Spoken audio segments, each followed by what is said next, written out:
وآخر دعواهم أن الحمد لله رب العالمين۔ ایک مسلمان جب اٹھتا ہے تو اللہ کے رسول نے اٹھتے وقت کیا کیا؟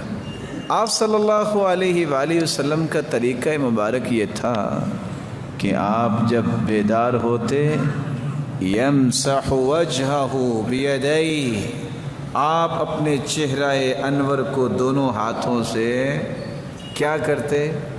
کیوں بھلا؟ نیند کو دور کرتے۔ کر کے دکھائیے کیسے کرتے ہیں؟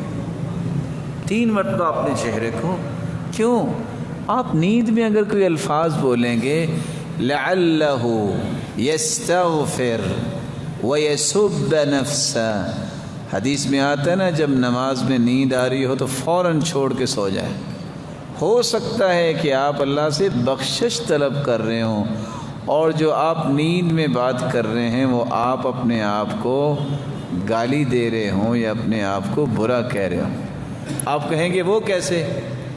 اللہم اغفر لی کا معنی کیا ہے؟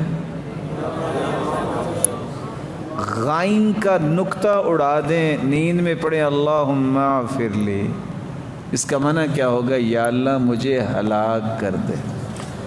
تو سب سے پہلے دعا نہیں پڑھیے، بلکہ سب سے پہلے آپ نے کیا کرنا ہے؟ نیند کو ختم کرنے کے لیے آپ اپنے دونوں مبارک ہاتھوں کو اپنے چہرے پہ 3 مرتبہ جو ہے وہ لگایا کرتے تاکہ نیند اچھی طرح دور ہو جائے۔ سنا ایک اور حدیث بھی ہے کہ جو بندہ رات بیدار ہو صبح تو اسے اپنی ناک کو بھی جھاڑنا چاہیے۔ کیوں جھاڑنا چاہیے؟